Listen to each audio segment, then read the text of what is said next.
जब कोई छोटा बच्चा अपने ही घर में अपमानित हो जाए, जब उसकी आंखों में सवाल हों और दिल में दर्द, तब वही दर्द कभी कभी इतिहास रच देता है। आज की ये कहानी है एक 5 साल के बालक की, जिसकी तपस्या ने भगवान को भी प्रकट होने पर मजबूर कर दिया। ये कहानी है बालक ध्रुव की। बहुत समय पहले राजा उत्तानपाद का एक विशाल राज्य था। उनकी 2 रानियां थीं। एक थी सुनीति और दूसरी थी सुरुचि। सुनीति का पुत्र था ध्रुव और सुरुचि का पुत्र उत्तम। एक दिन राज दरबार में राजा अपने छोटे पुत्र उत्तम को गोद में बैठाए हुए थे। तभी नन्हा ध्रुव भी दौड़कर आया और मासूमियत से बोला, पिताजी, मुझे भी आपकी गोद में बैठना है। लेकिन तभी सुरुचि ने कठोर स्वर में कहा, राजा की गोद पर बैठने का अधिकार सिर्फ मेरे पुत्र को है। और फिर वो शब्द बोले गए जिन्होंने एक बच्चे का दिल तोड़ दिया। अगर ध्रुव को राजा की गोद चाहिए तो पहले भगवान विष्णु से वरदान लाकर आए। 5 साल का ध्रुव आंखों में आंसू लिए खामोशी से वहां से चला गया। ध्रुव सीधे अपनी मां सुनीति के पास पहुंचा। रोते हुए बोला, मां, क्या मैं राजा का बेटा नहीं हूं? सुनीति का दिल टूट गया, लेकिन उन्होंने ध्रुव को गले लगाया और कहा, बेटा, इस दुनिया में अगर कोई कभी किसी को ठुकराता नहीं तो वो है भगवान विष्णु। अगर सच्चा सम्मान चाहिए तो उन्हीं की शरण में जाओ।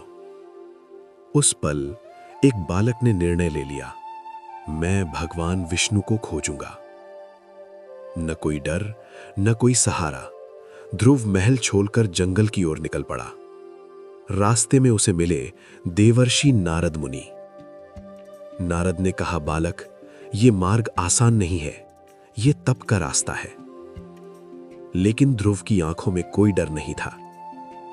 नारद मुनि ने उसे मंत्र दिया, ओम नमो भगवते वासुदेवाय, और कहा, इसी मंत्र से भगवान प्रसन्न होते हैं।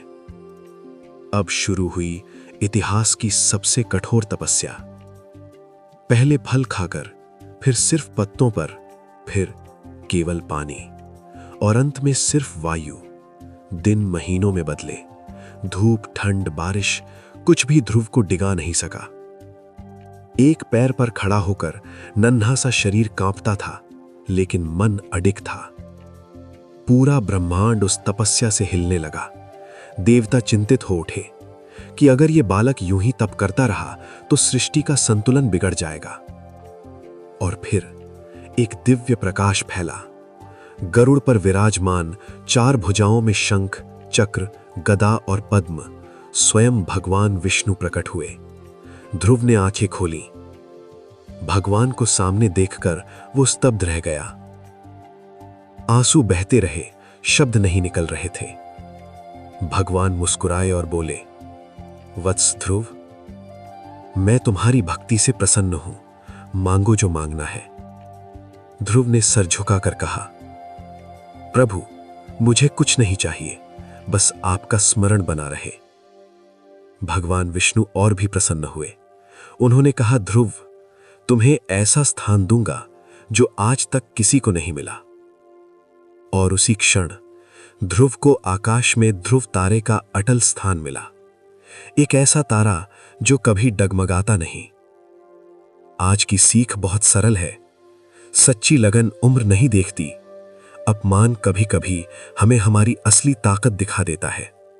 जब नीयत सच्ची हो तो भगवान खुद रास्ता बनाते हैं। ध्रुव तारा आज भी हमें याद दिलाता है, जो अपने लक्ष्य पर अडिग रहता है वही अमर बनता है।